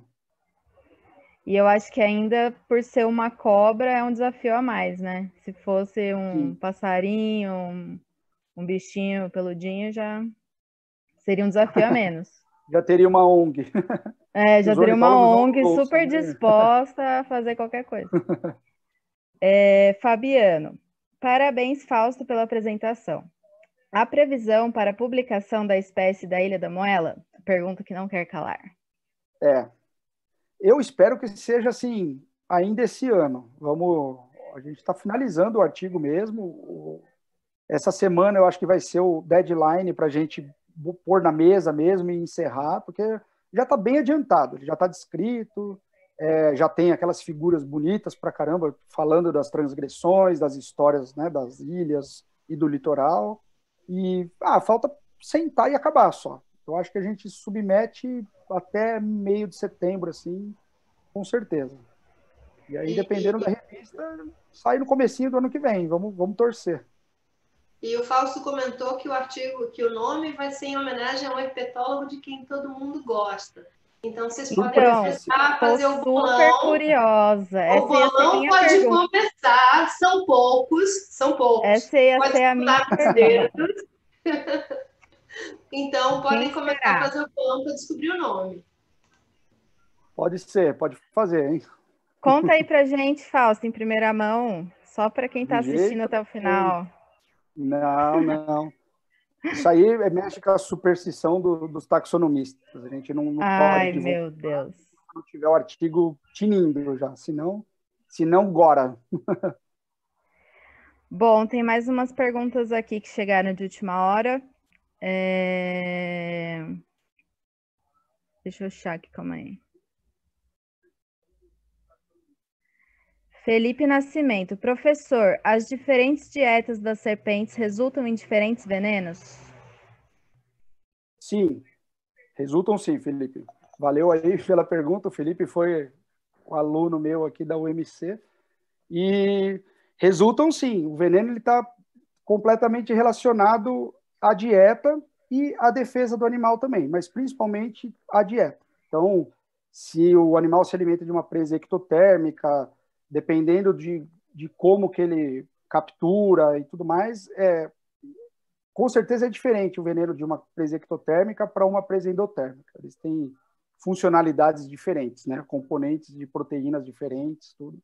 Então, são diferentes, sim. A dieta, ela dita. Agora, sim, o veneno de uma espécie, de uma ilha que come ectotérmica é diferente da outra que come ectotérmico também. Não é uma coisa assim, só porque come o mesmo tipo de presa, eles são iguais. Todos os venenos, assim como as espécies lá, são diferentes entre si. O veneno é uma coisa muito plástica. Assim, pelo que eu conheço, que não é muito, ele pode variar dentro da própria população. Então, se você fizer uma análise individual dos venenos, você vai entender que dentro da mesma população você vai encontrar diferenças entre eles também. Então, é uma coisa bem plástica também, bem mutável. Então, as duas últimas perguntas para finalizar, as duas são do João Miguel. Você conhece a pressão de predação que essas serpentes sofrem nas ilhas? Conhece alguma ilha que ocorreu gigantismo? João foi também meu aluno. Um abraço, acho que é João. O aluno do Otávio agora, de mestrado. Foi aluno da UMC. Elas sofrem, sim, pressão, algumas espécies, tá? O que a gente conhece, que parece que na Queimada Grande não existe um predador, assim, efetivo de insulares, né? Vez ou outra aparece um gaviãozinho ali na ilha, que a gente já viu, mas eu não tenho evidência de que ele possa exercer alguma pressão nessa população. Já em Alcatrazes, a gente tem o teiu, que é super agressivo lá. Tem bastante teiu, eles andam assim pela ilha toda. Aonde você vai, você vê. E eu acho que ele, sim, pode ser um fator de pressão em cima da população de Bótropis alcatraz. Tanto é que a gente tinha até ideias, conversando entre os pesquisadores e tudo mais, que a própria Micrurus coralinos, que ocorre na Ilha dos Alcatrazes, ela tem hábito noturno, ao contrário da Micrurus que a gente encontra aqui no litoral de São Paulo, que é diurna. E eu acho que a gente desconfia que seja por causa do teiu também, que elas evitam o horário que o teiu está ativo para não ter que trombar com ele lá, né? Nossa, que E legal. agora, uma ilha com gigantismo de serpente eu não conheço, não. E tem serpentes muito grandes, não conheço, não. Não sei se tem. Bom, então acho que é isso. As perguntas se acabaram. Érica, se quiser finalizar, Guto. Eu queria agradecer imensamente ao Fausto e parabenizá-lo pelo sucesso da palestra. Foi muito boa, muito obrigada, Fausto. E parabéns pelo artigo aí em preparação, pela descrição da nova espécie, aliás, de várias espécies de jararaca, né? E pelo seu papel aí na conservação do gênero de modo geral. Eu acho importante a gente falar, vocês mencionaram aí rapidamente que é muito fácil a gente falar de conservação e ter ONGs que protejam os bichinhos peludinhos, fofinhos, mas para cobra é mais difícil, né? Todo mundo sabe do desafio que é falar de conservação de cobra. Então, queria parabenizar o Fausto pelo excelente trabalho e dizer que quando tiver alguma coisa para apresentar, estamos aqui, sempre abertos à sua participação. Muitíssimo obrigada, Fausto. Legal. Muito obrigado pelo convite. Nossa, hoje eu acho que foi muito bom também. É um assunto que eu gosto muito de conversar, de falar. Eu acho que o papo flui muito mais natural, né? Quando a gente fala o que gosta, né? Então, eu agradeço imensamente ao convite e deixa essa pandemia melhorar um pouco aí para todo mundo se encontrar, conversar mais, né, de perto, assim, construir mais projetos em conjunto aí. E obrigado. Ainda bem que foi um sucesso a palestra e gostei também de apresentar. Legal, e se você puder depois mandar os artigos que o pessoal pediu, o Guto vai disponibilizar junto. Essa palestra vai estar disponível no YouTube, no canal do Avistar. Então, quem não assistiu agora tem a chance de assistir depois. Quem assistiu agora e quiser assistir de novo, está convidado e quiser recomendar para os amigos também. Tá bom? Obrigadão, gente. Legal. Boa noite para todo mundo. Valeu. Obrigado, gente.